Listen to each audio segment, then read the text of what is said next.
Endrick and Rodrigo harus cabut demi si wonderkid Mastantuono. Bro, Madrid tuh tiap musim panas kayak toko hypebeast. Rame banget, semua pengen masuk tapi nggak semua bisa dapat tempat duduk.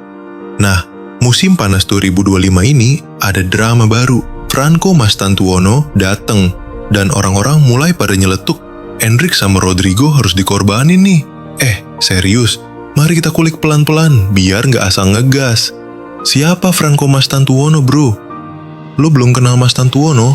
Wah, fix lo kurang nonton bola Amerika Latin. Si bocah ini baru 17 tahun, main di River Plate, dan Madrid langsung ngebajak dia sebelum klub-klub kayak PSG, City, atau Chelsea ngendus.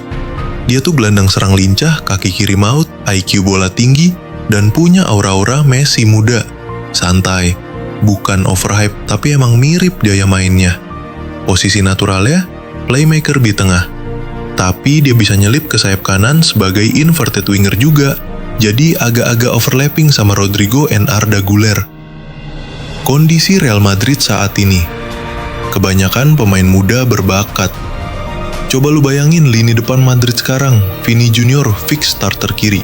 Mbappe gak mungkin cadangan, dia raja marketing goal machine. Rodrigo kadang nyala, kadang ghosting. Endrick masih mentah tapi hype gila. Arda Güler lagi naik daun. Brahim Diaz super sub oke. Franco Mastantuono baru masuk tapi bawa potensi gila. Kalau semuanya lu masukin ke lineup, ya overload bro. Ini bukan FPL, gak bisa semua lu mainin sekaligus. Jadi ya logika simpelnya, harus ada yang dikorbanin. Case 1, Endrick harus dipinjemin, bukan dibuang. Endrick baru aja resmi gabung dari Palmeiras, tapi bro, posisinya ribet banget. Sayap kiri udah ada Vini and Mbappe.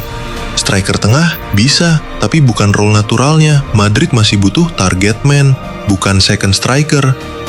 Sayap kanan nggak cocok, dia kidal dan nggak terlalu tajam dari sisi kanan. Solusi, Endrick mending dipinjemin dulu ke klub La Liga atau Bundesliga biar dapat jam terbang. Kalau dipaksa stay di Madrid musim depan, yang nganggur di bench.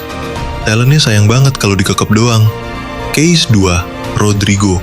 Jual mahal atau tetap percaya? Rodrigo ini dilematis. Di satu sisi, dia udah ngebuktiin banyak hal. Gol penting di UCL, dribbling licin, super fleksibel, tapi dia juga sering hilang di big match. Dan dengan Mbappe masuk, posisi dia makin terancam. Fakta, nilai jual Rodrigo bisa tembus 100 juta euro. Madrid bisa banget pakai duit itu buat nambah kedalaman di bek kanan, beli CDM buat masa depan Modric, biayain gaji Mbappe. Skema lini serang Madrid 2025-26. Udah kebanyakan bintang. Di situ, Rodrigo, Endrick, Güler, Brahim, Mastantuono, semua jadi cadangan. Gila, itu bukan bangku cadangan. Itu museum talenta. Nah, ini masalahnya. Banyak talenta muda, tapi nggak semua bisa berkembang kalau dibiarin nungguin jam main. Justru nanti bisa mati gaya. Kesimpulan, versi anak tongkrongan. Endrick, jangan dijual, tapi pinjemin dulu. Cari klub yang bisa kasih dia starter tiap minggu. Rodrigo, bisa banget dijual kalau lo yakin. Mastantuono dan Güler bisa step up. Tapi kalau enggak, mending tahan dulu. Mastantuono, jangan langsung diangkat diri raja. Masih muda, belum terbiasa sama intensitas Eropa. Build dia pelan-pelan, kasih menit main secara bijak. Akhir kata, Madrid butuh rotasi, bukan overbooking. Madrid bukan FC Wonderkid. Butuh keseimbangan antara bintang, pemain muda, dan pengalaman.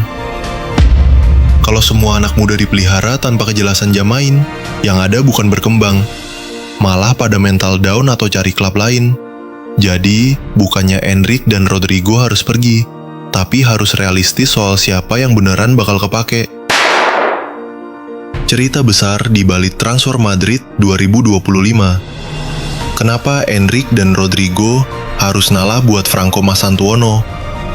Bayangin gini bro, Real Madrid baru aja ngelarin musim yang gila. Mereka juara Liga, masuk final UCL, dan datengin Mbappe. Tapi di balik gemerlap Bernabeu yang baru direnovasi, ada teka-teki besar soal masa depan para pemain muda mereka. teka-teki yang harus dijawab musim panas ini. Dan jawabannya gak enak buat dua nama, Endrick dan Rodrigo. Babak 1. Madrid lagi berubah, bro. Madrid itu klub yang udah lama ninggalin gaya belanja bintang tua. Mereka sekarang main catur panjang.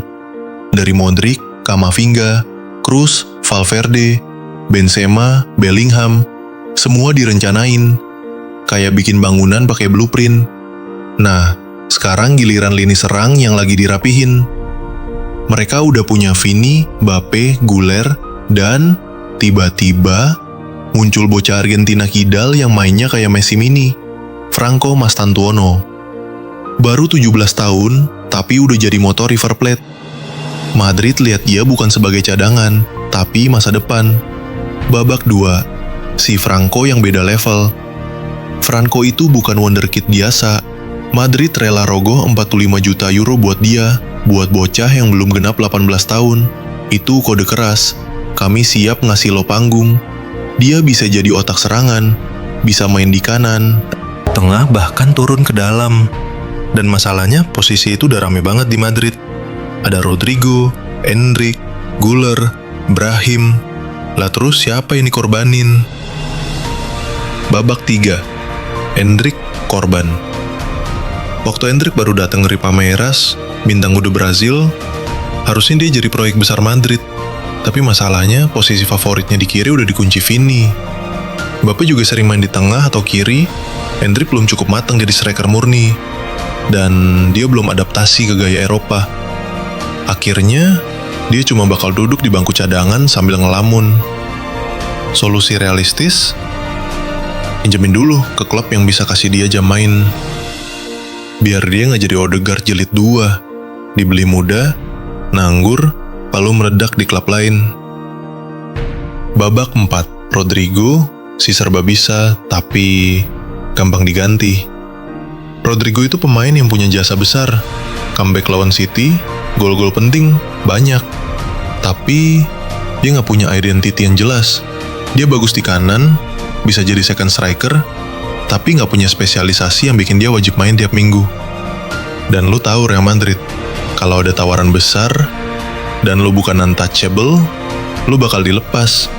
PSG, Arsenal, bahkan Liverpool bisa tebus dia di angka 100 juta euro. Duit segitu, bisa buat gaji Mbappe, beli bek baru, atau dana proyek Bernabeu versi mall dan konser. Babak 5, ini bukan pengkhianatan, tapi strategi. Madrid udah sering kayak gini. Lu ingat dulu pas Ozil dijual, orang-orang ngamuk. Tapi Madrid tetap jalan. Di Maria cabut, Ronaldo cabut, klub tetap ngacir. Kenapa? Karena mereka selalu mikir ke depan. Bukan soal popularitas pemain, tapi soal sistem. Dan sekarang sistem itu bilang, Mastantuono dan Güler harus dikasih jam main. Artinya, lu harus korbanin yang lain, sesakit apapun itu. Penutup, lu harus pilih. Di dunia ideal, semua pemain muda bagus bisa main bareng. Tapi ini Real Madrid, bro. Lu gak bisa pelihara semuanya. Terlalu banyak talenta, semedan terlalu sedikit ruang. Jadi sekarang pilihan ada di meja. Kasih jalan buat generasi baru, atau simpan semua dan bikin mereka mandek. Kayak tanaman gak dapat matahari. Madrid kayaknya udah siap ambil keputusan. Franco Mastantuono bukan cuma bintang masa depan. Dia tulang punggung proyek baru. Dan untuk itu, Endrick dan Rodrigo harus rela digeser. Karena di Madrid, masa depan gak nunggu.